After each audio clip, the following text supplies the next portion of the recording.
ஆண்டவராகிய இயேசு கிறிஸ்துவின் இனிய நாமத்தினாலே உங்களை நான் வாழ்த்துகிறேன். மறுபடியும் ஒரு விசை இந்த தொலைக்காட்சி நிகழ்ச்சி மூலம் உங்களை சந்திக்கவும் ஆண்டவரின் திருவார்த்தைகளை தியானம் பண்ணவும் கற்றுக் கொடுத்த மேலான கிருபைக்காக ஆண்டவருக்கு நான் மகிமை செலுத்துகிறேன். உங்களை வாழ்த்துகிறேன். கர்த்தர் நல்லவர். ஹல்லேலூயா. இப்பொழுதும் இந்த நாளிலே ஆண்டவர் நம்மோடு பேசும்படியாக தலைகளை தாழ்த்தி ஜெபம் பண்ணுவோம். பரிசுத்தமுள்ள நல்ல பிதாவே, உமக்கு நன்றி செலுத்துகிறோம். எங்கள் ஆண்டவர் இயேசு கிறிஸ்துவின் நாமத்தில் ஜெபிக்கிறோம். கர்த்தாவே, எங்களோடு பேசும்படி ஜெபிக்கிறோம். எல்லா தடைகள் இயேசுவின் நாமத்தில் விலகுவதாக எங்கள் நல்ல பரிசுத்த ஆவியானவரின் திரு கருத்தில் அர்ப்பணிக்கிறோம். எங்களோடு பேசும் இயேசு கிறிஸ்துவின் மூலம் நல்ல பிதாவே, ஆமேன். Praise the Lord. இந்த நாளில் வேத தியானத்துக்கென்று ஆதியாகமம் 41 அதிகாரம் 51, 52 வாசி கேட்போம். ஆதியாகமம் 41, 51, 52. யோசேப்பு, என் வருத்தம் யாவையும் என் தகப்பனுடைய குடும்பம் அனைத்தையும் நான் மறக்கும்படி தேவன் பண்ணினார் என்று சொல்லி மூத்தவனுக்கு மனாசே என்று பெயரிட்டான். நான் சிறுமைப்பட்டிருந்த தேசத்தில் தேவன் என்னை பழுக பண்ணினார் என்று சொல்லி இளையவனுக்கு எப்பிராயீம் என்று பெயரிட்டான். யோசேப்பின் வாழ்க்கையில் மிக முக்கியமான ஒரு இடம் இந்த பகுதி. நமக்கு யோசேப்பின் சரித்திரம் நல்லா தெரியும்.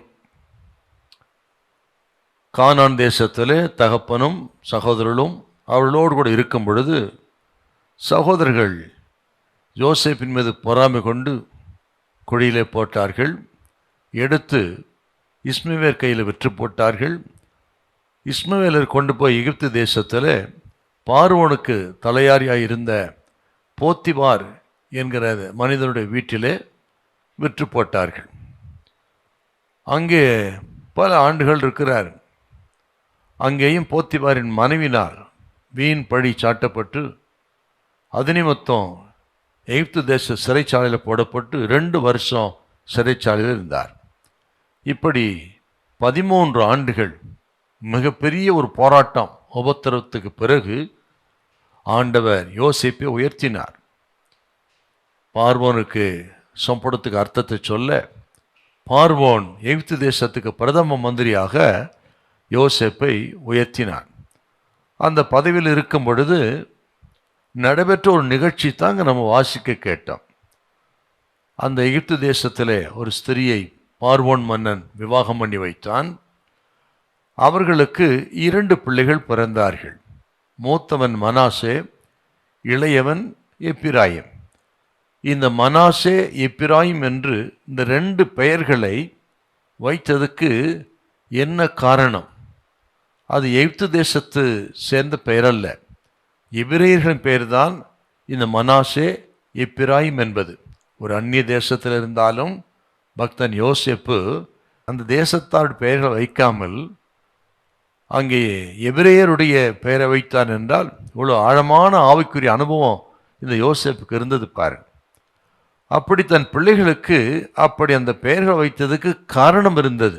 அதைத்தான் இந்த நாளிலே நம்ம தியானம் பண்ணி இந்த வருஷத்தில் நாம் தொடர்ந்து முன்னேறுவதற்கு இதெல்லாம் தடையாக இருக்கிறது என்பதை நாம் அறிந்து அந்த தடைகளை அகற்றி தொடர்ந்து நீங்கள் முன்னேறி செல்ல உதவியாக இருக்கக்கூடிய ஒரு வேத பகுதி தான் இந்த 41 அதிகாரம் 51, 52. அறிமுகமாக சில வார்த்தைகளை மனதில் வைக்கும்படி அன்பாய் கேட்டுக்கொள்கிறேன். இப்படி எகிப்து தேசத்தில் பல பாடுகள் மத்தியில் இருந்து தேவன் அவரை உயர்த்தினார்.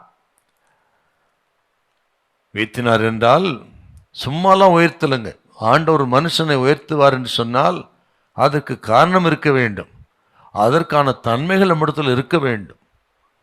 ஆண்டவர் இயேசு சொன்னார், மத்தேயு சுவிசேஷம் 25, 21 நமக்கு நல்லா தெரியும். கொஞ்சத்தில் உண்மையானவனை அநேகத்தின் மேல் அதிகாரியை வைப்பேன்னு சொல்லியிருக்காருங்க. வாசிக்கலாமா? 25, 21. அவனுடைய எஜமான் அவனை நோக்கி, நல்லது, உத்தமமும் உண்மையுமுள்ள ஊழியக்காரனே, கொஞ்சத்திலே உண்மையாயிருந்தாய், அநேகத்தின் மேல் உன்னை அதிகாரியாக வைப்பேன், உன் எஜமானுடைய சந்தோஷத்திற்குள் பிரவேசி என்றார். இப்படி யோசேப்பு இந்த பாடுகளெல்லாம் பொறுமையாக ஏற்றுக்கொண்டு அவர்கள் மத்தியிலே ஆண்டவருக்கு உண்மையாய் இருந்தார். ஆகவே பாடுகளை அனுபவித்த யோசேப்பை தேவன் மகிமையை காணும்படியாக செய்தார். இன்னொரு வசனம் கூட எனக்கு ஞாபகத்துக்கு வருகிறது. 1 பேதுரு 5:10 கூட வாசிக்கலாம். இதை கேட்குறவங்க ஒருவேளை யோசேப்பை போல பாடுகள் மத்திய கடந்து போகலாம். அந்த பாடுகளைத்தான் மூலதனமாக வைத்து தேவன் தமது ஜனத்தை உயர்த்துகிறார் என்கிற ஆழமான ஒரு சத்தியத்தை நீங்கள் யோசேப்பின் வாழ்க்கையில் பார்க்கலாம். அதற்கு முன்பு இந்த வசனத்தை வாசிக்க 1 பேதுரு 5:10. கிறிஸ்து இயேசுவுக்குள் நம்மை தமது நித்திய மகிமைக்கு அழைத்தவராய் இருக்கிற சகல கிருபையையும் பொருந்திய தேவன்தாமே கொஞ்ச காலம் பாடு அனுபவிக்கிற உங்களை சீர்படுத்தி ஸ்திரப்படுத்தி பலப்படுத்தி நிலைநிறுத்துவாராக. பார்த்தீங்களா? அப்படி பாடுபடுகிற தேவ ஜனத்தை கர்த்தர் ஒரு நாளும் கைவிடுகிறதில்லை என்பதை மனதில் வைக்க வேண்டும். இப்படி எகிப்து தேசத்தில் இந்த உபத்திரவங்கள் பாடுகள் மத்தியிலே ஆண்டவர் 13 ஆண்டுகள் எடுத்துக்கொண்டு யோசேப்பு உருவாக்கினார். யோசேப்பை உருவாக்குவதற்கு ஆண்டவர் 13 ஆண்டுகளை முதலீடு செய்தார் என்றே சொல்ல வேண்டும். ஆண்டவர் தமது ஜனத்தை, தெரிந்து கொள்ளப்பட்ட தேவ பிள்ளைகளை அவர் பல பாடுகள் உபத்திரவத்தில் உருவாக்குகிறார். உருவாக்கித்தான் தமது திட்டத்தை நிறைவேற்றார், உயர்த்துவார். ஒருபோதும் அதற்கு முன்பு அவர் அவசரப்படவே மாட்டார் என்பதை இதன் மூலம் அறிமுகமாக மனசில் வைக்கிறோம். இதை கேட்குற கர்த்தருடைய பிள்ளைகளே, சோத்திரம், இது உங்களுக்கு தான். கர்த்தர் உங்களோடு தான் பேசுகிறார். இந்த பாடுகள் உபத்திரவங்கள் சோதனைகள்லாம் தேவன் உருவாக்கி கொண்டிருக்கிறார். உருவாக்கின பிறகுதான் உயர்த்துவார். ஒரு நாளும் கர்த்தர் அவசரப்படவே மாட்டார். ஆகவே நாம் அவசரப்படுகிறதுனால அவர் அவசரப்பட மாட்டார். ஆண்டவர் நம்ம உயர்த்துகிறவரை உருவாக்குற காலங்களிலே பலத்த கரத்துக்குள் அடங்கியிருங்கள். ஏற்ற நேரத்திலே கர்த்தர் உங்களை உயர்த்துவார். ஹல்லேலூயா, பிரைஸ் தி லார்ட். யோசேப்பு எகிப்து தேசத்தில் அடைந்த இந்த கஷ்டங்கள், கடந்த கால பாதிப்புகளை அவர் தேவனுடைய கிருபையினால் துடைச்சாருங்க. அப்படித்தான் சொல்லணும். நம்ம தன்னை பாடுகள் 13 வருஷம் அங்க சகோதரர் செய்த துரோகம், போத்திபார் வீட்டினுடைய வீண்படி, இதெல்லாம் யோசிச்சு பார்த்தீங்கன்னா எத்தனை பெரிய பாதிப்பு. அந்த இளம் வயசுல 17 வயசுங்க அங்கே போகும் பொழுது 13 ஆண்டுகள் தன பாடுகள் உபத்திரவங்கள். எப்படி இதெல்லாம் வென்றார் அப்படின்னா, ஸ்தோத்திரம், அந்த கடந்த கால பாதிப்புகளை ஆண்டவருடைய கிருபையினால துடைத்து போட்டு அந்த இடத்துல வெற்றுள்ள ஒரு வாழ்க்கை வாழ்ந்தார் என்றால் இதை கேட்கிற நமக்கு பிரயோஜனமானது. பாடுகள் உபத்திரவங்களை கிருபை சார்ந்து கொண்டு அதை மேற்கொள்வதற்கு வழியை தேடணும், கவனிக்கணும். அடுத்தவரை குற்றஞ்சாட்டி கடந்த காலத்தினுடைய கசப்பான அனுபவங்களை நினைத்து இருக்கிறது எழுந்திடப்படாது. கடந்த கால அனுபவங்களை நினைத்து எதிர்காலத்தை நாசமாக்கி விடக்கூடாது. அதுக்கு நல்ல ஒரு உதாரணம் பக்தன் யோசேப்பு. தேவனுடைய கிருபை சார்ந்து கொண்டு அவன் கடந்த கால பாதிப்புகளை எல்லாம் வென்றெடுத்தான். கர்த்தர் ஆசீர்வதித்தார். ஹல்லேலூயா. ஆகவே தான் யோசேப்பின் வாழ்க்கை பாருங்க, 30வது வயதில் ஒரு புதிய ஆரம்பத்தை கர்த்தர் கொடுத்தார். பிரதம மந்திரி என்று, வல்லரசு தேசத்துக்கு பிரதம மந்திரி என்றால் எத்தனை பெரிய ஒரு பதவி பாருங்க. ஸ்தோத்திரம், ஒரு புதிய ஆரம்பம். இந்த வருஷத்துல இந்த முதல் மாதத்தில் வந்திருக்கிறோம். கர்த்தர் உங்களுக்கு ஒரு புதிய ஆரம்பத்தை கொடுத்து ஸ்தோத்திரம், உங்கள் எதிர்காலம் எல்லாம் ஆசீர்வாதமாக இருப்பதற்கு ஸ்தோத்திரம், யோசேப்பின் வாழ்க்கை நமக்கு ஒரு நல்ல பாடமாக இருக்கிறது என்பதை மனதில் வைத்து இதை கவனிக்கும்படி அன்பாக கேட்டுக்கொள்கிறேன். கொஞ்சம் யோசேப்பு கடந்து வந்த பாதை பாருங்கள். தன் சகோதரர்களால் தவறாய் புரிந்து கொள்ளப்பட்டார் இல்லையா? சொப்பனங்களை சொன்னார், ஆனால் அவர்களோ பொறாமை கொண்டு அந்த பொறாமையே பெரிய அளவில் பாதித்து வெறுப்பாகி குழியிலே போட்டார்கள். குழியிலே போட்டது தொடர்ந்து நல்ல வேலை ரூபன் இருந்ததினாலே காப்பாற்றப்பட்டு ஸ்தோத்திரம், யூதாவினுடைய ஆலோசனையினால உயிரோடு வைக்கப்பட்டு எகிப்து தேசத்துக்கு இஸ்மவேல் கையில் விற்று போட்டார்கள். பிறகு அங்கே எகிப்து தேசத்துக்கு போய் அங்கே வீண்படி பாருங்க, போத்திபார் வீட்டில் நல்ல காரியம் தான் செஞ்சார். இவரால் போத்திபார் வீடு ஆசிர்வதிக்கப்பட்டது. ஆனால் அங்கே வீண் பழி, போத்திபார் மனைவி வீண் பழியை சொல்ல, மனைவியின் பேச்சை கேட்டு போத்திபார் யோசேப்பை சிறையிலே போட்டார். சிறையில பானபாத்திரக்கான உதவி செய்யற அவனும் மறந்து போட்டான். இப்படி பாருங்க, கடந்த காலத்துல நினைச்சு பார்த்தீங்கன்னா யோசேப்பு வாழ்க்கையில அத்தனையும் துயரம் துயரம் துயரம் துயரங்க. அப்படிப்பட்ட ஒரு சூழ்நிலையில அந்த எகிப்து தேசத்துல வெற்றியுள்ள ஒரு வாழ்க்கை வாழ்ந்து, எகிப்து தேசத்துக்கு மட்டுமல்ல அன்றைக்கு இருந்த முழு உலகத்துக்குமே பஞ்சகாலத்துல உதவி புரிந்தவராய் இருந்தார் என்றால் காரணம் என்ன? எப்படி ஜெயிச்சார்? அதெல்லாம் அதைத்தான் நம்ம இன்னைக்கு குறிப்பிட பார்க்க போகிறோம். கவனிங்கள், கவனிங்கள்.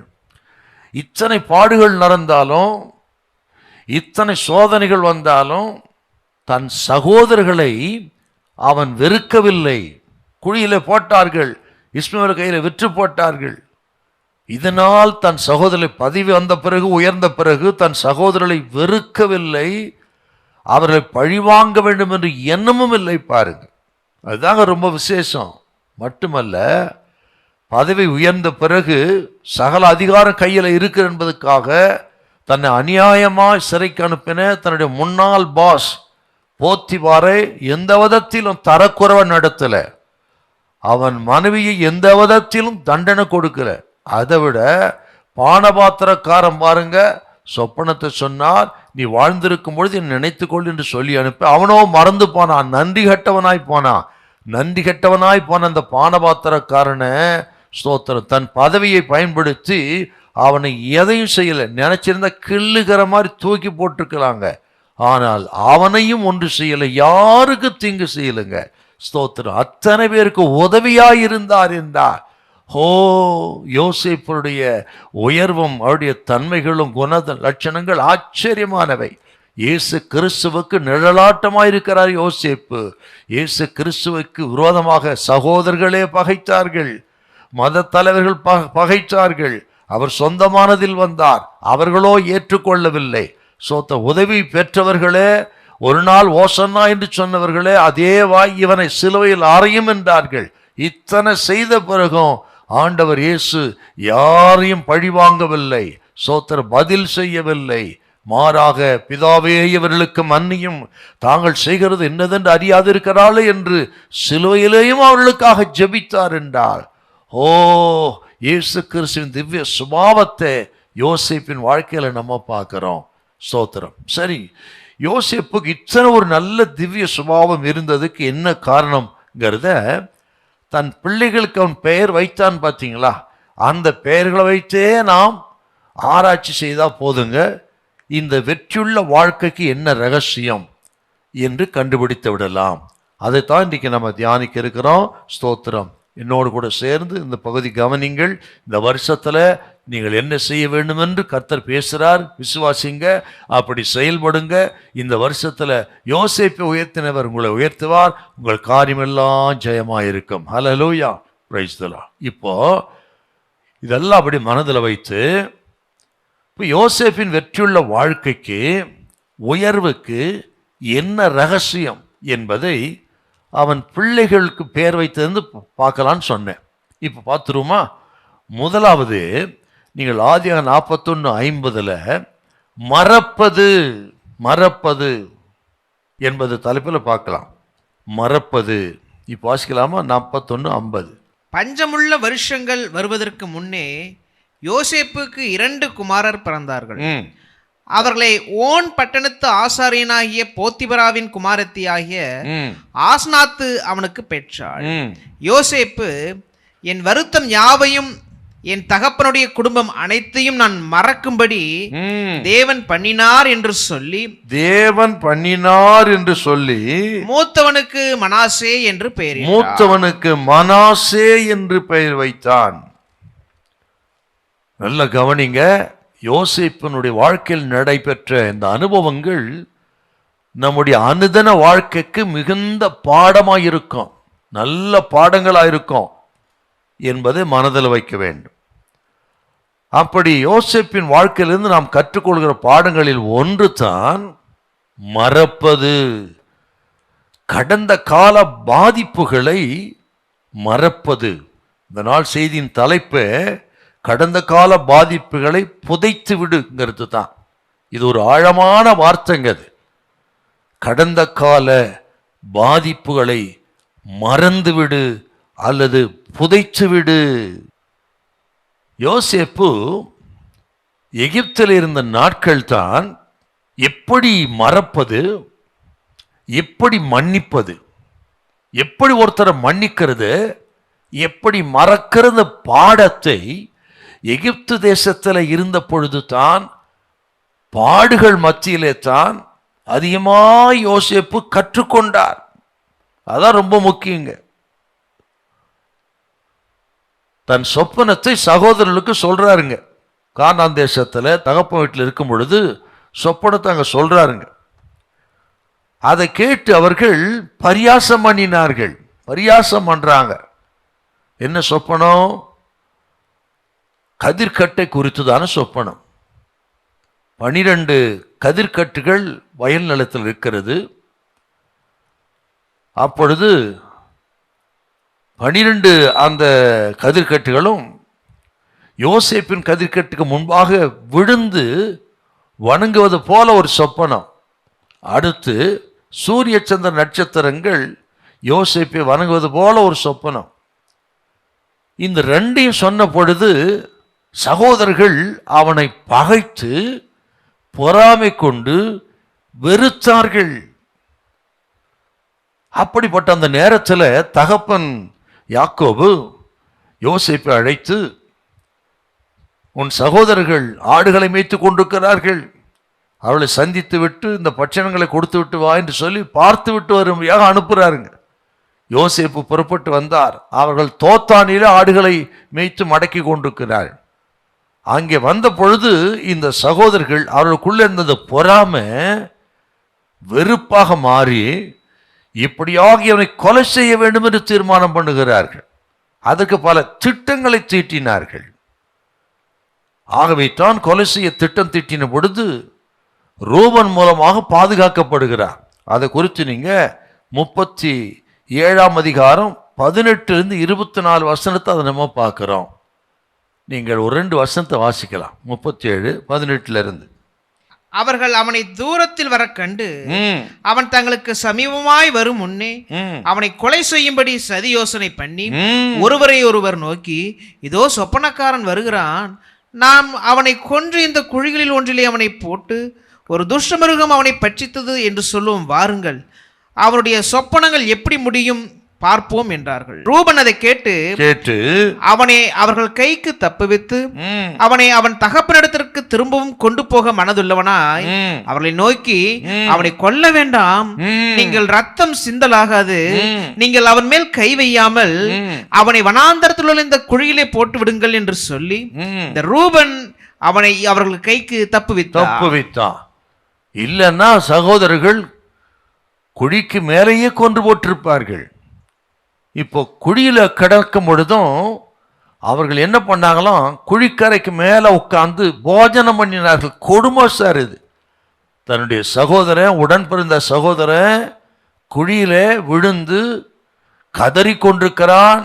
அண்ணா என்னை காப்பாத்துங்க என்று ஒவ்வொரு பேரா சொல்லியிருப்பாங்க. அவன் என்னை காப்பாத்துங்க என்று சொல்லி வீட்டை விட்டு வெளியே போகாத ஒரு தகப்பனால நேசிக்கப்பட்ட ஒரு குமாரன் குழியில போடப்பட்டா எப்படி இருந்திருக்குங்க. அந்த அலறுதல் சத்தம், அபய குரலை கேட்டோம், உட்கார்ந்து போஜனம் பண்ணினார்கள் என்றால் சகோதரருடைய இருதயம் எப்படி இருந்திருக்கு. எத்தனை கடின இருதயம். நம்ம சொல்றோம் சகோதரருக்கு தான் அப்படி. இன்றைக்கும் எத்தனை பேர் வாழ்க்கை அப்படி இருக்குது, எத்தனை சகோதர சகோதரி அப்படி இருக்கிறாங்க இல்லைங்களா? சொத்துக்காக, கொஞ்சம் ஆஸ்திக்காக, இருக்கிற ஏதோ சில பொருளுக்காக சகோதர சகோதரி எத்தனை துயரம், எத்தனை இருதய கடினம். சகோதரன் சாகிறத பார்த்து கொண்டிருக்கல எத்தனை பேர் இருக்கிறாங்க இல்லைங்களா? ஆகவே ஏதோ அன்னைக்கு நடந்தது மட்டும் இல்லை, இன்றைக்கும் நடக்கிறது. போஜனம் பண்ணினார்கள். இதை நான் நினைத்து நினைத்து நினைத்து அநேக சந்தர்ப்பங்களில் உள்ளம் உடைந்து நான் அழுதிருக்கிறேன். இன்றைக்கே என் காதுகளை கேட்கறது போல நினைப்பேன். அப்படி அழுகுரல், அபயக்குரலை ஏற்றுக்கொண்டு, அண்ணா என்னை காப்பாத்துங்க காப்பாத்துங்க ஆனால் உட்கார்ந்து போஜனம் பண்ணினார்கள் என்றால் ஓ இருதயம் எத்தனை கொடூரமா இருந்திருக்கு ஐயா. அங்கேயே சாக வேண்டியது அவன்.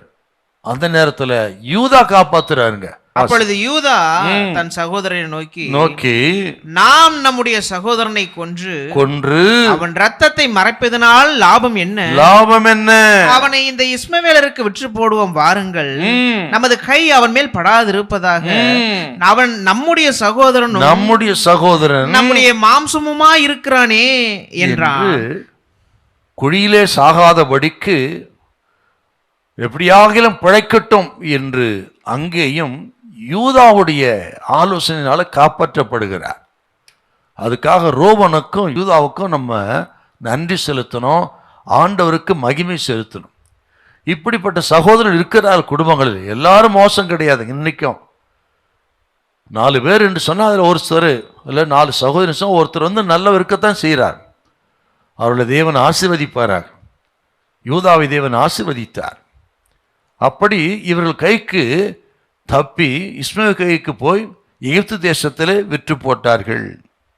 அங்கே போய் 13 வருஷங்கள் இப்படி வீண் பழியும் சிறை அனுபவம் என்று 13 ஆண்டுகள் உபத்திரப்படுத்தப்பட்டார். ஸ்தோத்திரம்.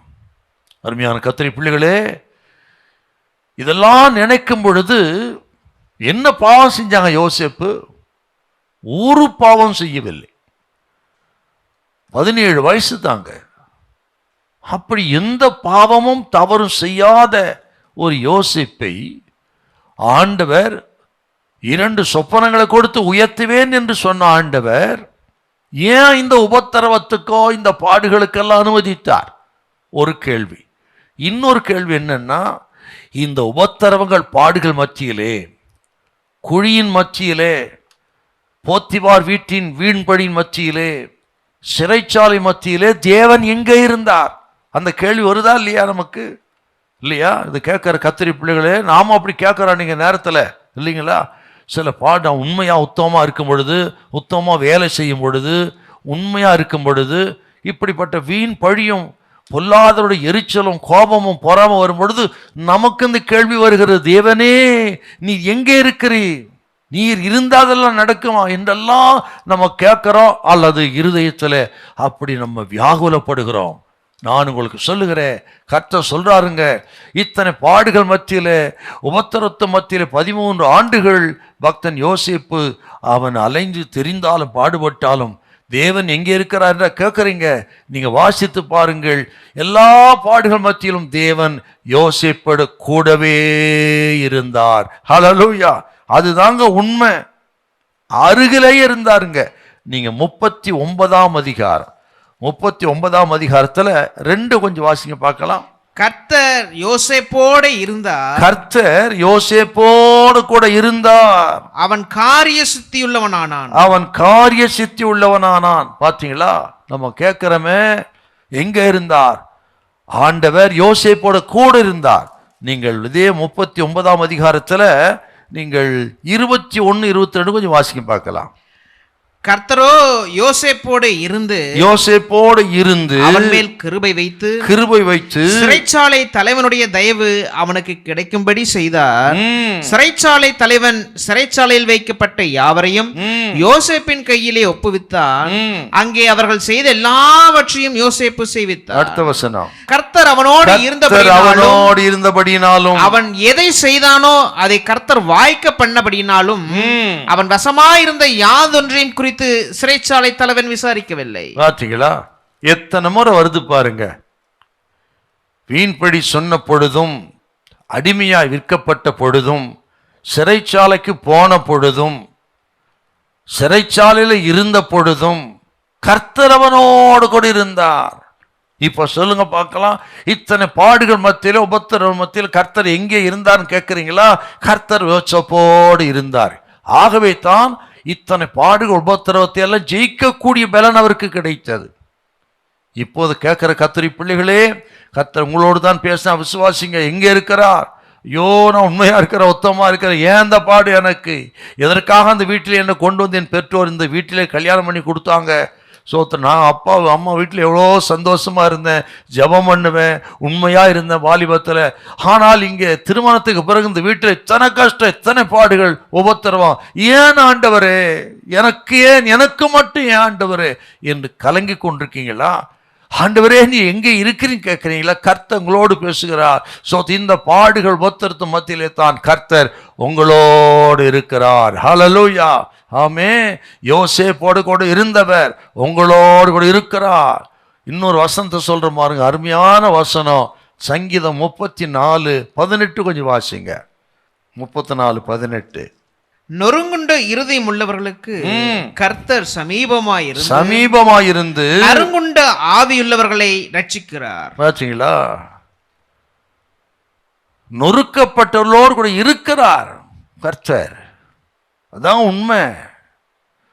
கவனிங்கள், இத்தனை பாடுகள் உபத்திரவங்கள் நடந்தாலும் யோசேப்புடைய விசேஷம் என்னன்னா, யோசேப்பு தேவனை நம்புவதை விட்டு விடவில்லை, தேவனை விசுவாசிப்பதை விட்டு விடவில்லை. இத்தனை பாடுகள் மத்தியிலும் 13 வருஷம் உபத்திரவத்து மத்தியிலும் யோசேப்பு கர்த்தரை விசுவாசித்தார், கர்த்தரை நம்பினாருங்க. அதுதாங்க விசேஷம், அதுதான் விசேஷம். எந்த ஒரு உபத்திரவத்து மத்தியிலும் விசுவாசத்தை நிறுத்தல, தொடர்ந்து ஆண்டவரோடு கூட இருந்து ஆண்டவரை நம்பினாருங்க. ஆகவே தான் நம்ம யோபு வாழ்க்கையில ஏன் படிக்கிறோம்? நம்ம இத்தனைதான் நடந்தாலும், ஒரே நாள்ல ஆடு மாடு மிருக ஜீவன்கள் 10 பிள்ளைகள் எல்லாம் போன பிறகும் கர்த்தர் கொடுத்தார், கர்த்தர் எடுத்தார், அவர் நாமத்துக்கு ஸ்தோத்திரம்னா கர்த்தரை விட்டு விலகலுங்க பக்தன் யோபு. எத்தனை பேர் சொல்லட்டும், தாவீதுக்கு விரோதமாக எத்தனை போராட்டங்கள். சவுல் தினந்தோறும் நித்தமும் துரச்சினா, கொடுமைப்படுத்தினா. மரணத்துக்கு எனக்கும் 1 அடி தூரம் மாத்திரம்தான் உண்டு என்று சொல்ற அளவுக்கு மரணத்துக்கு சமீபமாயிருந்தது உண்மைத்தான். ஆனாலும் பக்தன் குகைக்கு போனாலும் வனாந்தரத்துக்கு போனாலும் சரி, ஸ்தோத்திரம், ஆண்டவரை விட்டு விலகவே இல்லை. இவர்கள் எல்லாரும் எதை இழந்தாலும் சரி, பணத்தை இழந்தாலும், வீட்டு வாசல் எல்லாத்தையும் இழந்தாங்க, ஆனால் விசுவாசத்தை இழக்கவில்லை. அது யோசேப்பு, யோபு, தாவீது எல்லாரையும் பாருங்க. இன்னைக்கு ஆண்டு சொல்றாரு, இத்தனை பாடுகள் உபத்திரத்தின் மத்தியில எதை இழந்தாலும் சரி, ஆண்டவர் மேல் வைத்திர நம்பிக்கை இழக்காதீங்க, விசுவாசத்தை இழக்காதீங்க, எதையும் நிறுத்தாதீங்க, தொடர்ந்து பின்பற்றுங்கள், தொடர்ந்து ஆண்டவரை நம்புங்கள். ஒரு நாள் வரும், கர்த்தர் உங்களை உயர்த்துவார். ஹல்லேலூயா. ஆகவே தான் விசுவாசத்திற்கு விலகலன்றதுக்கு அடையாளம் தான் யோசேப்பு தனக்கு பிறந்த முதல் குமாரனுக்கு, மூத்தவனுக்கு மனாசே என்று பெயர் வைத்தான். நான் முதல்ல சொன்னது போல எகிப்து தேசத்தாவுடைய பெயரை வைக்கல இல்லையா, எபிரேயர் பெயரை வைத்தான்னு சொன்னா ஆண்டவர் விட்டு விலகல, விசுவாசத்தை விட்டு விலகலன்னு அடையாளங்க அது. அதுதான் வாசி கேட்டோம். மூத்தவனுக்கு மனாசே. மனாசே என்று சொன்னால் மறக்க பண்ணினார். மனாசே என்றால் மறக்கப்படுதல், மறக்க செய்வது அப்படின்னு அர்த்தங்க. கர்த்தர் என்னை மறக்க பண்ணினார், என் சகோதரர்கள் செய்த துரோகத்தை, போத்திபார் வீட்டார் செய்தது, பானபாத்திரக்காரன் செய்த நன்றி கெட்ட தன்மையை, எல்லாவற்றையும் கர்த்தர் மறக்க பண்ணினார். யோசேப்பின் உயர்வுக்கு காரணம் இதுதாங்க. நான் நினைக்கிறேன், யோசேப்பு கடந்த கால பாதிப்புகளெல்லாம் நினைக்கும் பொழுது ஒரு கோபமும் ஆவேசமும் வந்திருக்கும், ஜெபம் நின்று போயிருக்கும், முன்னேறுவது தடைபட்டு இருக்கும். அப்படிப்பட்ட நேரத்தில் அவர் ஜெபம் பண்ணி இருப்பார், ஆண்டவரே என்று. கர்த்தர் அவருக்கு இந்த துரோகத்தை எல்லாம் மறக்கும்படி கர்த்தர் சிந்தை கொடுத்திருக்கிறார். ஆகவே தான் வெற்றி பெற்ற. அவர் வேலன்னு இல்லை, கர்த்தர் மறக்க பண்ணி நான் சொல்றார் பாரு. கேட்கிற கத்திரி பிள்ளைகளே, நம்ம பண்ற ஜபங்கள்ல மிக முக்கியமான ஜபம் அது இருக்கணும். கடந்த வருஷத்தில் எத்தனையோ பேர் உங்கள் இருதயத்தை உடைத்திருப்பார்கள், உங்க பேரை டேமேஜ் பண்ணியிருப்பாங்க, உங்களுடைய ஆஸ்தி பொருளை எல்லாம் டேமேஜ் பண்ணி, துரோகம் பண்ணி, உங்க ப்ரமோஷனை கெடுத்து, பல நிலைகளில் உங்களுக்கு துரோகத்தோட்டு பண்ணியிருக்கலாம் கடந்த காலங்கள். அதான் கடந்த கால பாதிப்புகள் சொன்னேன். அவைகளை நீங்கள் மறக்க வேண்டும். இருதயத்திலே நீங்கள் அதை வைத்து பூட்டி வைத்து விட்டால் நேரம் வரும்போதெல்லாம் அதை எடுத்து எடுத்து பார்த்து கோபமும் ஆவேசமும் வந்து இருக்கிற சமாதானமும் பரிசுத்தம் நிம்மதி கெட்டு போயிடும்.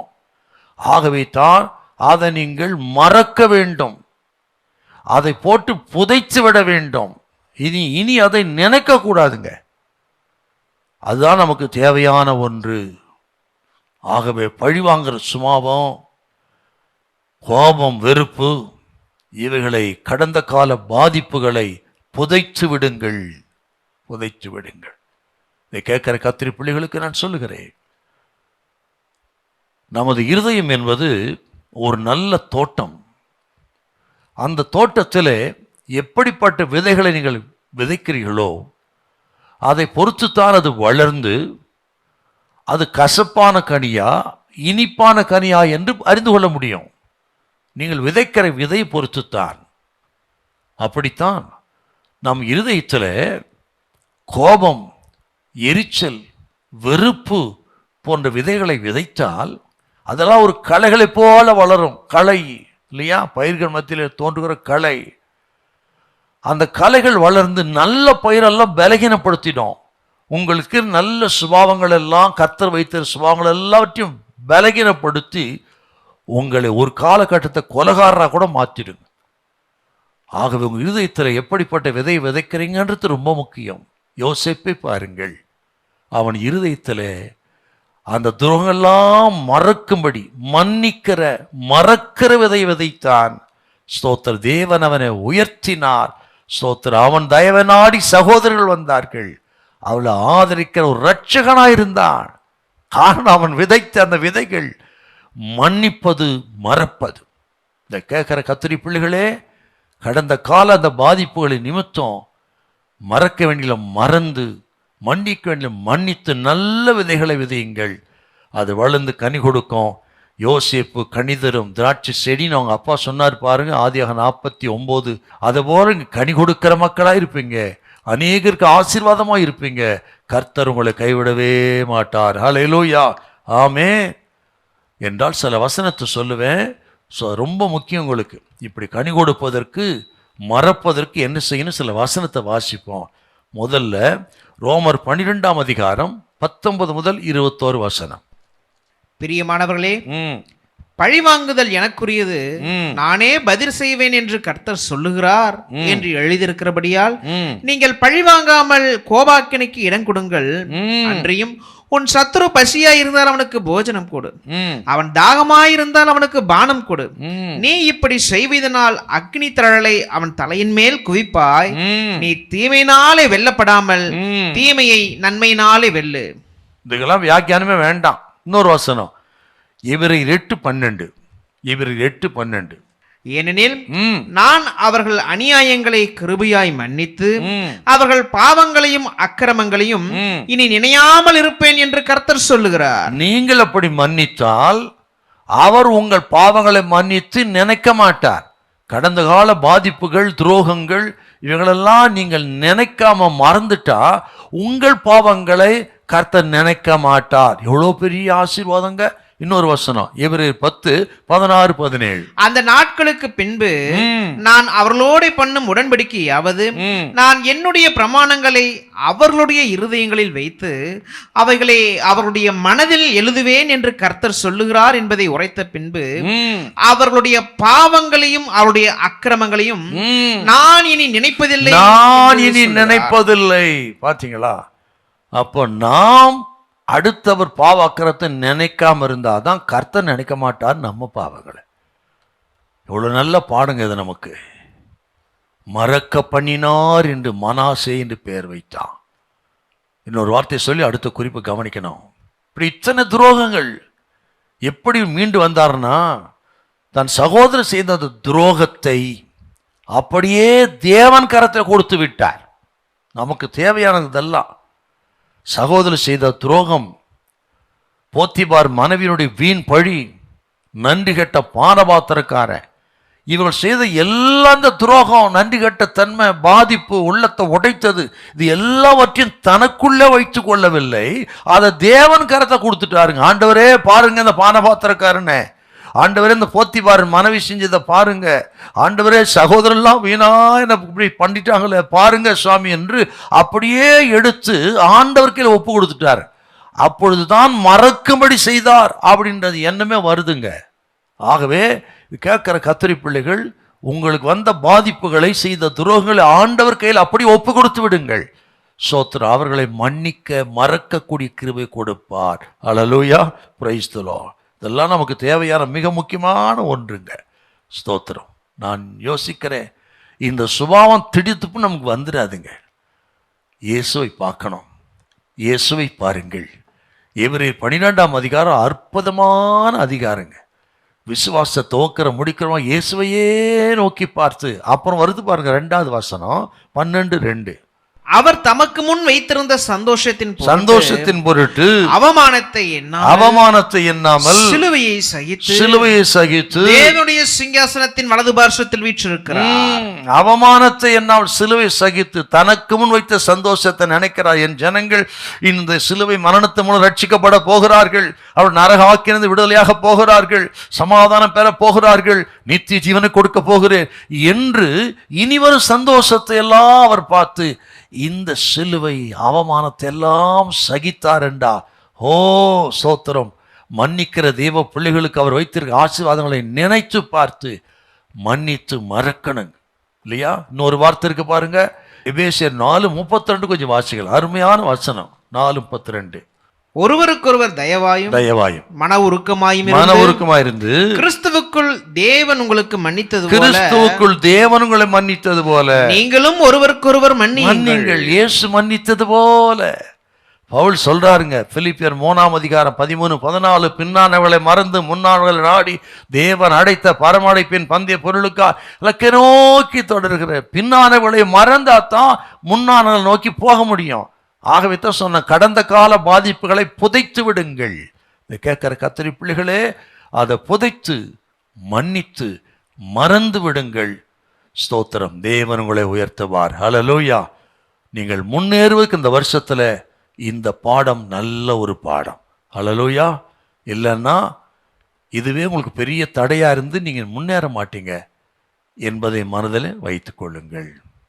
இப்போ யோசேப்பின் வாழ்க்கையிலிருந்து முதல் பாடம் மறப்பது, 2வது பாடம் கனி கொடுப்பது. இப்போ 2வது பையனுக்கு ஒரு பேரை வைக்கிறாரு.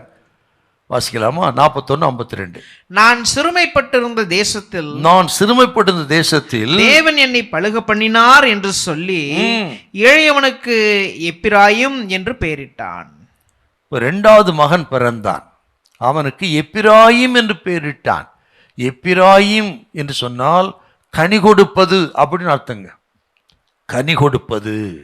2வது குறிப்பு, யோசேப்பின் வாழ்க்கை கற்றுக்கொள்கிற 2வது பாடம் நாம் கனி கொடுப்பது.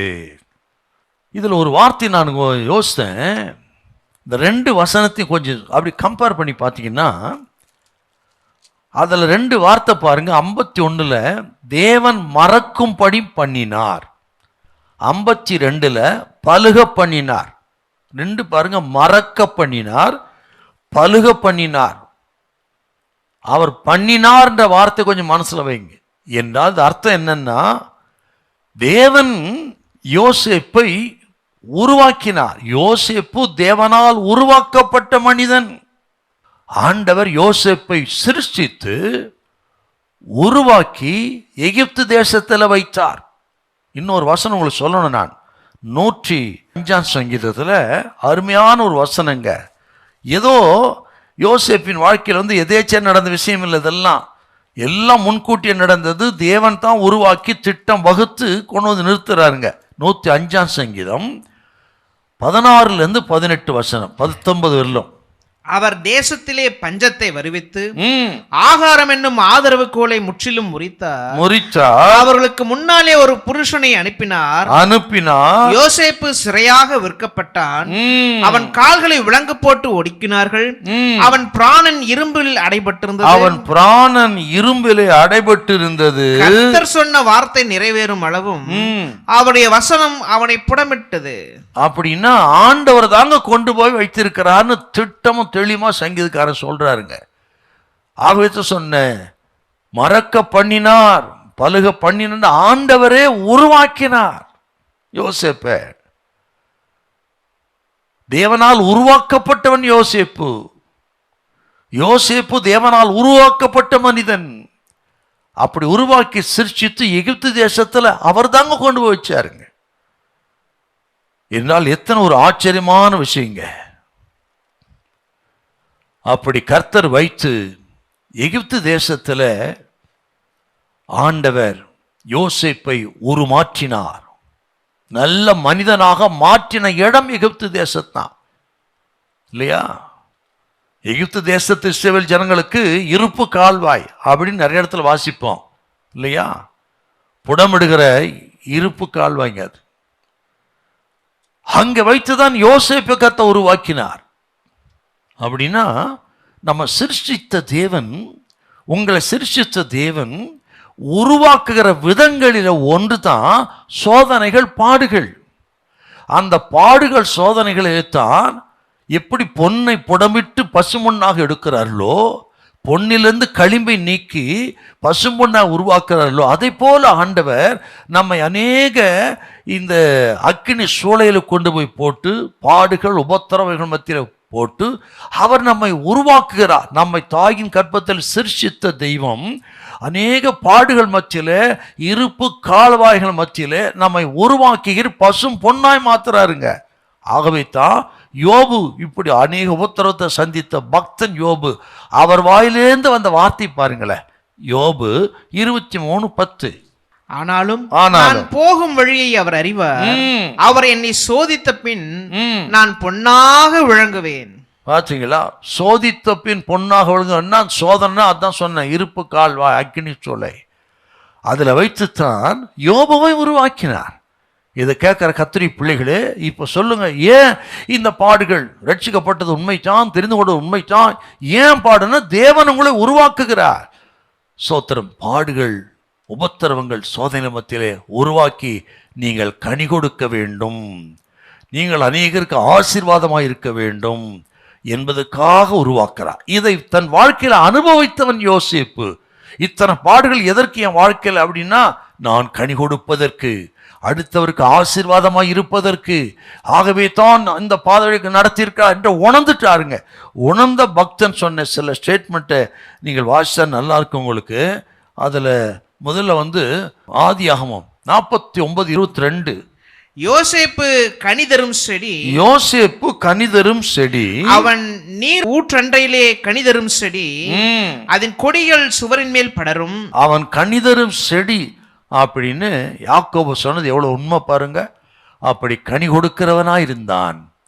ஆகவே தான் தன்னுடைய இரண்டாவது மகனுக்கு எப்பிராயீம், கனி கொடுப்பது கனி என்று பெயரை வைத்தான். கேட்கிற கத்திரி பிள்ளைகளே, ஆண்டவர் நம்மை அநேக பாடுகள் போராட்டத்தின் மத்தியிலே அவர் உருவாக்குகிறார். இன்னும் கூட சில வார்த்தைகளை சொல்ல விரும்புகிறேன். ஆண்டவர் உருவாக்குற விதமே ஆச்சரியமானதுங்க. எப்படின்னு கேட்டீங்கன்னா, ஒரு விவசாயி இருக்கிறார், உழவன் விவசாயி இருக்கிறார். அவர் தன் நிலத்தை பயிரிட்டு நல்ல மகசூலை பார்க்கணும், நல்ல விளைச்சலை பார்க்கணும்னா அவர் முறைப்படி அந்த நிலத்தை உழுகிறார். குறுக்கும் நெடுக்குமாக மண்ணை கீழும் மேலுமாக போட்டு பல விசை உழுது பண்படுத்துகிறாருங்க. பண்படுத்தின பிறகுதான் விதையை விதைத்து அது வளர்ந்து பயிராகிறது, மகசூலை கொடுக்கிறது, கனி கொடுக்கிறது. அதை போல் ஒரு விவசாயி உழுகிறார். அதை போல ஆண்டவரும் நம்மை பல முறை உழுகிறார். எப்படி அந்த விவசாயி நிலத்தை கலப்பையை கொண்டு மண்ணை கீழே மேலும் நல்லா உழுது சமப்படுத்துகிறது போல, பண்படுத்துகிறது போல, ஆண்டவரும் சோதனைகள், பாடுகள், நெருக்கங்கள், உபத்திரங்கள் என்று நம்மை உழுது உழுது உழுது நம்மை உருவாக்குகிற ஒரு நல்ல நிலம் போல உருவாக்குறாருங்க. எப்படி உழுறாருன்னு சில சங்கீத வசனங்கள் இருக்குது, வாசிச்சா நல்லா இருக்கு உங்களுக்கு. அப்படித்தான் உழுறாருங்க. சங்கீதம் 66:12 முதல்ல வாசிப்போம். 66:12. மனுஷரை எங்கள் தலையின் மேல் ஏறி போக பண்ணினி, தீயையும் தண்ணீரையும் கடந்து வந்தோம், செழிப்பான இடத்தில் எங்களை கொண்டு வந்து விட்டு. செழிப்பான இடத்துக்கு வர்றதுக்கு மனுஷரை எங்கள் தலையின் மேல் ஏறி போக பண்ணினி. தீயும் தண்ணீரையும் கடந்து வந்தோம். அதுதான் சொன்னேன். இப்படிப்பட்ட உழுது தான் மனுஷர் நம்ம மேல ஏறி போறது, தீயும் தண்ணீரையும் கடந்து வருவது. இன்னொரு வசனத்துக்கு பாருங்க, சங்கீதம் 129 3 வாசிங்க பார்க்கலாம். 129 3. உழுகிறவர்கள் என் முதுகின் மேல் உழுது தங்கள் படைச்சாள்களை நீளமாக்கினார்கள். பார்த்தீங்களா? படைச்சால் அதான் உழுவதனால் உண்டாகிறது படைச்சால்னா.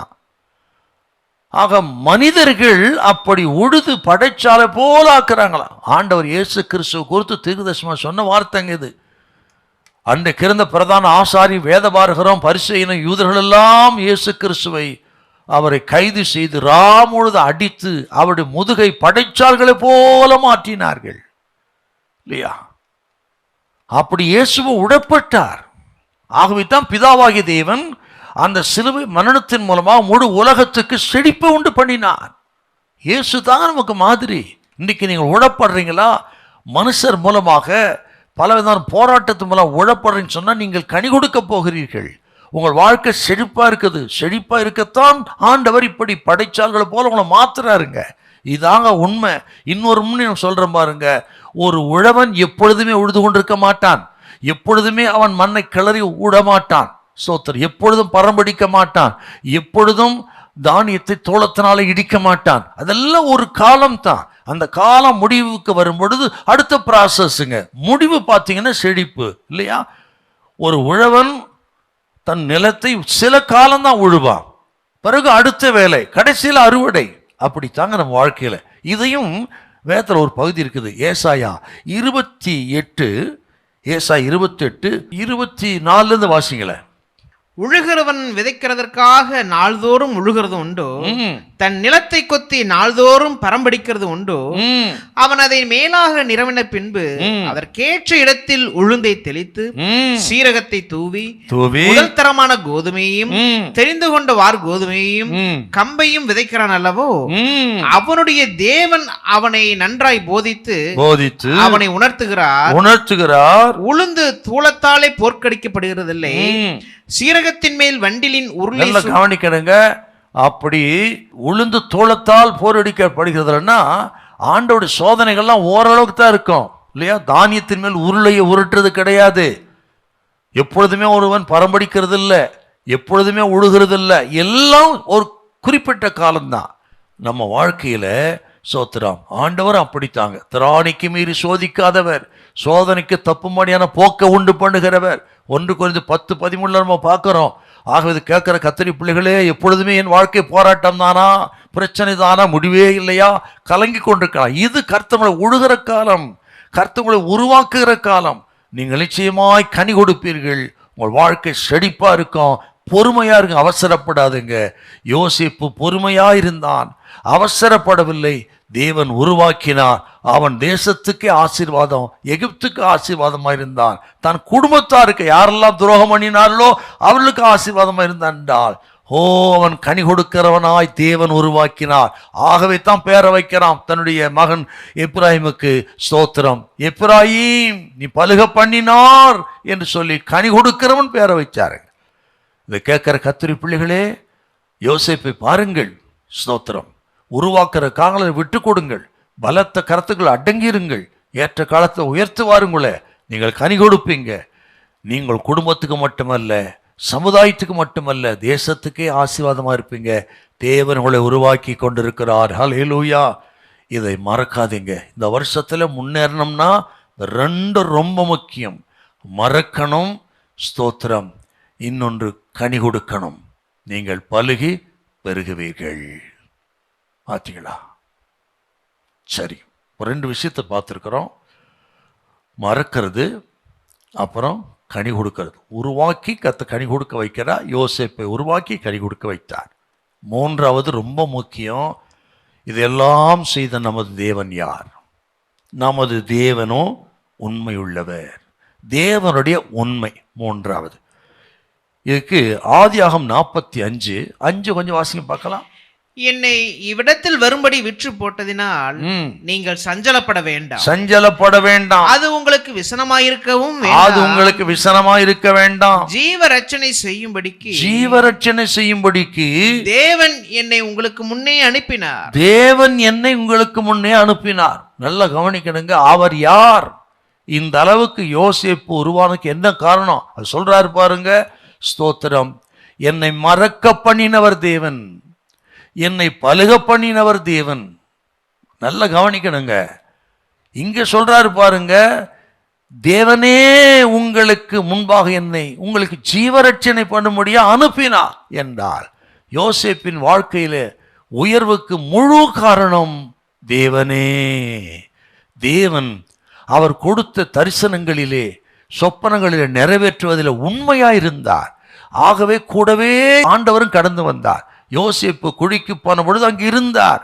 அங்கிருந்து எகிப்து தேசத்து போத்திபார் வீட்டில் அடிமையாய் விற்ற பொழுதும் அங்கே அவனோடு இருந்தார். அங்கிருந்து சிறைக்கு போன பொழுது இருந்தார். அவன் பிரதம மந்திரி உயர்ந்த பொழுதும் கூடவே இருந்தார். அப்படி ஆண்டவர் எல்லா நிலைகளிலும் உண்மையாயிருந்தார். கூடவே இருந்து உயர்த்துவதில் உண்மையாயிருந்தார். அப்போ எல்லா கிரெடிட்டும் எல்லா மகிமையும் ஆண்டவருக்கே.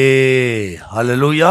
அதை தான் அவர் சொல்றார். தேவன் என்னை உங்களுக்கு முன் அனுப்பினார், தேவன் பலுக பண்ணினார், தேவன் மறக்க பண்ணினார். இந்த கேட்கிற கத்திரி பிள்ளைகளே, ஸ்தோத்திரம். இருளான காலகட்டங்களிலே நாம் மறக்கக்கூடாத ஒன்று ஸ்தோத்திரம். தேவன் நம்மோடு இருக்கிறார். நம்மோடு கூட இருக்கிறவர் உண்மையுள்ளவர். உங்களை அழைத்தவர் உண்மையுள்ளவர். அவர் உங்களை மறக்கவே மாட்டார். ஹல்லேலூயா. ஸ்தோத்திரம். நான் யோசித்து பார்த்தேன், இதெல்லாம் நடக்கும்போது, இத்தனை போராட்டங்கள்லாம் நடக்கும் பொழுது ஸ்தோத்திரம், யோசேப்பு விசுவாசித்திருப்பார். எல்லாம் நடந்தாலும் ஜீவனை யாரும் எடுக்க முடியல. அப்படின்னா என்ன அர்த்தம்? இதெல்லாம் நடந்த பொழுதும் கர்த்தருடைய ஆளுகைக்குள்ளே நான் இருக்கிறேன். என் ஜீவியம், என்னுடைய வாழ்க்கை முழுவதும் அவருடைய ஆளுகைக்குள்ளே இருக்கிறது என்று விசுவாசித்தார். இது ரொம்ப முக்கியம் நமக்கு, இது கேட்கிறவங்களுக்கு இல்லையா? சூழ்நிலை பார்த்தா அப்படித்தான் இருக்குங்க. ஆனால் கர்த்தர் சொல்றாரு, அவர் அறியாம உங்கள் வாழ்க்கை எதுவும் நடக்கிறது இல்லை. உங்கள் தலையில முடியெல்லாம் எண்ணப்பட்டிருக்கிறது. சகலவற்றை அவர் ஆராய்ந்து அறிந்து இருக்கிறார். உங்களை உட்காதில் அவருக்கு தெரியும், எழுந்திருக்கல அவருக்கு தெரியும். நாவிலே சொல் புறவாதுக்கு முன்னுமே அறிந்திருக்கிறார். தாயின் வயிற்றிலே எலும்புகள் உருவாதுக்கு முன்னுமே அதை அறிந்தவர் அவர். ஆக எல்லாம் அவருக்கு தெரியும். ஆக டோட்டலா யோசித்து பாருங்க, சகலமும் அவர் ஆளுகைக்குள் இருக்கிறது. நமது ஆண்டவர் சூழ்நிலைகளின் தேவன், சூழ்நிலைகளை ஆளுகை செய்கிறவர். சோத்திரம் எல்லாம் அவர் கையில் இருக்கிறது. ஆகவே சோர்ந்து போகாதிருங்க, பலப்படுங்க, நீங்கள் கனி கொடுப்பீங்க. அவர் உண்மை உள்ள தேவன். ஹல்லேலூயா. ஸ்தோத்திரம். இதை பக்தன் யோசேப்பு தன்னுடைய இந்த பாடுகள் போராட்டத்தை முடிவில் கத்துக்கிட்டார். அவர்தான் சொல்றாரு பாருங்க, வருத்தப்பட வேண்டாம்ப்பா, நாங்க வந்தது ஏதோ நீங்க பண்ண துரோகத்தினால இல்லை. ஸ்தோத்திரம். அது ஒரு காரியமே தவிர, ஆனால் ஜீவரட்சணை செய்யும்படி தேவனே அனுப்பினார். இன்னொரு வார்த்தை, ரொம்ப அருமையான வார்த்தை. அந்த அனுபவத்தின் அடிப்படையில் சொல்ற பக்தர் சொல்ற வார்த்தை எவ்வளோ மேன்மையானது.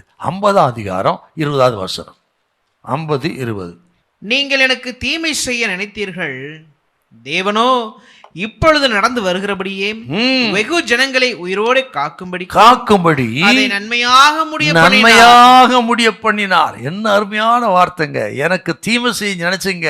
யாக்கோபு இறந்துட்டாரு, சகோதரன் பயப்படுறாங்க, எவ்வளோ தீமை செய்தோமே, யோசேப்பை நம்ம கொண்டுடுவான்னு. அப்பொழுதுதான் அதை அறிந்து கண்ணீரோட பக்தன் சொன்னது, பயப்படாதிருங்க, நீங்கள் எனக்கு தீமை செய்ய நினைத்தீர்கள், தேவனோ அதை நன்மையாக முடியும். அங்கே பாருங்க, தேவனோ நமக்கெல்லாம் கற்றுக்கொள்ள நல்ல பாடங்க, நல்ல பாடங்க. ஸ்தோத்திரம். தேவன் மறக்கும்படி பண்ணினார், தேவன் பலுகி பெருகும்படி பண்ணினார், தேவனே தீமையின் நன்மையாய் மாற்றினார். எல்லாம் யோசேப்பின் வாழ்க்கையில தேவன் தேவன் தேவன். ஒரு மனுஷன் ஆண்டவர் உயர்த்தான சும்மாலாம் கிடையாதுங்க. ஆண்டவரே மையமாக கொண்டு எந்த இக்கட்டான காலகட்டத்தை விசுவாசத்தை இழக்காம தொடர்ந்து நம்பும் பொழுது அவர் அழைத்தவர் உண்மை உள்ளவர், கடைசி வரை நடத்துவார். அதுக்கு தான் இந்த தலைப்பு, தேவனுடைய உண்மை எல்லாவற்றையும் நன்மையாய் முடிய பண்ணினார். அப்படியே நீங்க புதிய ஏற்பாட்டுக்கு வாங்க, அருமையான ஒரு வார்த்தை இருக்கு பார்த்தீங்களா, எல்லாருக்கும் மனப்பாடமாக தெரிஞ்ச வார்த்தை. வசனத்தை சொன்னாவே நீங்க சொல்லிடுவீங்க. ரோமர் 8:28 வாசிக்கலாமா? அன்றியும் அவருடைய தீர்மானத்தின்படி அழைக்கப்பட்டவர்களாய் தேவனிடத்தில் அன்பு கூறுகிறவர்களுக்கு சகலமும் நன்மைக்கு ஏதுவாக நடக்கிறது என்று அறிந்திருக்கிறோம். பார்த்தீங்களா? சகலவற்றையும் நன்மைக்கு எதுவாய் நடத்துகிற. என்னெல்லாம் சகலம்னு அந்த அதிகாரத்தை வாசிங்க. வாழ்வு, தாழ்வு, நாசம், மோசம், பட்டயம், எல்லாம் இது எல்லாவற்றிற்கும் நன்மைக்காகவே நடத்துகிறார். இப்போ யோசேப்பு வாழ்க்கை அப்படியே கனெக்ட் பண்ணி பாருங்க. எல்லாம் நன்மைக்கு. குழியில் போட்டது நன்மைக்கு, விற்று போட்டது நன்மைக்கு, வீண்பொழி வந்ததும் நன்மைக்கு, சிறையில் போனதும் நன்மைக்கு, பானபாத்திரக்காரன் நன்றி கட்டவனா போனதும் நன்மைக்கு. ஸ்தோத்திரம். எல்லாவற்றையும் ஆண்டவர் நன்மைக்கு எதுவாய் மாற்றி சரியாய் 30வது வயதில் யோசேப்பை பிரதம மந்திரியாய் உயர்த்தினார் என்றால் தேவன் உண்மையுள்ளவராய் யோசேப்போடு கூடவே இருந்தார். ஹல்லேலூயா, பிரைஸ் தி லார்ட். இதை கேட்கிற கர்த்தருடைய பிள்ளைகளே, சகலவற்றின் நன்மைக்காய் மாற்றுவார். பயப்படாதிருங்க, உங்கள் கூடவே இருப்பார். அவர் உண்மையுள்ளவராய் இருப்பார். யோசேப்பின் தேவன் நம்முடைய தேவன். ஒரு நாளும் உங்களை கைவிட மாட்டார் என்பதை அடித்தளமாக வைத்து இந்த வருஷத்தில் நீங்கள் தொடர்ந்து முன்னேற வேண்டும். நான் ஆரம்பத்தில் சொன்னது போல, நாம் மறப்பதற்கு, மன்னிப்பதற்கு இயேசு கிறிஸ்துவின் சிலுவை மரணம் தான் நமக்கு ஒரு நல்ல திருஷ்டாந்தம். ஆண்டோட சிலுவை மரணம் எதுக்குங்க? ஏதோ 2000 வருஷத்துக்கு முன்பாக இயேசுநாதர் மரித்தார், ரட்சிப்பின் உண்டு பண்ணி நம்மளாம் ரட்சிக்கப்பட்டோம், உண்மைதான். ஆனால் இப்படிப்பட்ட சந்தர்ப்பங்கள் வரும் பொழுது, துரோகம் செய்யும் பொழுது, வீண்பழி வரும் பொழுது, நன்றி கற்றலா பெருகும் பொழுது, உதவி பெற்றவர்களே உபத்திரமாய் மாறும் பொழுது நமது விசுவாசம் அசைக்கப்படும். அந்த நேரத்தில் நமக்கு முன்பாக இருக்க வேண்டியது என்னன்னா, இயேசு கிறிஸ்துவின் சிலுவை மரணம் இல்லையா? அதான் முதல்ல வாசித்தோம். தமக்கு முன் வைத்த சந்தோஷத்தின் பொருட்டு அவமானத்தை எண்ணாமல் எல்லாவற்றையுமே சகித்தா. இன்னொரு வார்த்தை ரொம்ப நல்லா இருக்கும். 1 பேதுரு 2:21-23 வசனம். இதற்காக நீங்கள் அழைக்கப்பட்டும் இருக்கிறீர்கள். ஏனெனில் கிறிஸ்துவும் உங்களுக்காக பாடுபட்டு நீங்கள் தம்முடைய அடிச்சவர்களை தொடர்ந்து வரும்படி உங்களுக்கு மாதிரியை பின்வைத்து போனார். அவர் பாவம் செய்யவில்லை, அவருடைய வாயிலே வஞ்சனை காணப்படவும் இல்லை. அவர் வையப்படும் போது பதில் வையாமலும், பாடுபடும் போது பயமுறுத்தாமலும், நியாயமாய் தீர்ப்பு செய்கிறவருக்கு தம்மை ஒப்புவித்தார். இந்த சுபாவங்கள்லாம் எப்ப நமக்கு கிடைக்கும்? அடுத்தவரை மன்னிக்கிறது, மறக்கிறது, பழிவாங்காம இருக்கிறது, அவருடைய ஆசீர்வாதத்துக்கு ஜெபம் பண்றது, சத்துருவை சிநேகிப்பது, சத்துருவுக்கு போஜனம் கொடுப்பது. இந்த சுபாவெல்லாம் எப்போ கிடைக்கும்னா, இயேசு கிறிஸ்துவின் சிலுவை மரணத்தினால் இரத்தத்தினால் மீட்கப்பட்ட பிறகுதான் நமக்கு கிடைக்குங்க. அதுக்கு முன்னாடியில் இந்த சுபாவம் வராது. இயேசுவின் இரத்தத்தினால் மீட்கப்பட்ட ரட்சிப்பின் அனுபவத்தை பெற்ற பிள்ளைகளுக்கு தான் இந்த சுபாவம் கிடைக்கும், கிடைக்க வேண்டும். கவனிக்கணுங்க. ஸ்தோத்திரம். மறுபடியும் பிறந்தவர்களுக்கு இந்த சுபாவம் இருக்கணும். இது கேட்கிறவங்களுக்கு, இதை கேட்கிற கர்த்தருடைய பிள்ளைகளே, நீங்கள் ரட்சிப்பின் அனுபவம் இருக்குதா?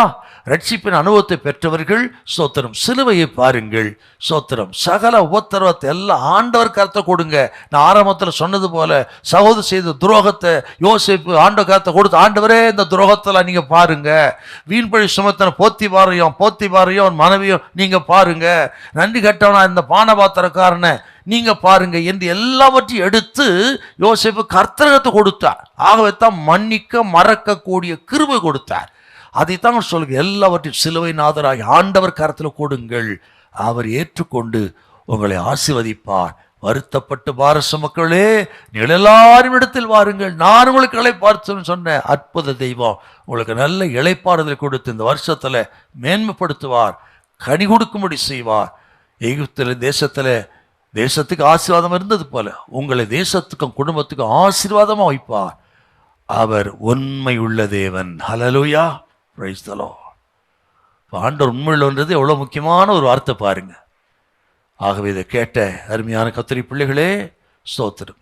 இதெல்லாம் மனதில் வையுங்கள். இந்த வருஷத்துல இந்த முதல் மாதத்திலேயே மனதில் வைத்து மன்னித்து மறந்து கனி கொடுத்து முன்னேறுங்கள். யோசேப்பின் தேவன் நம்முடைய தேவன். ஹல்லேலூயா.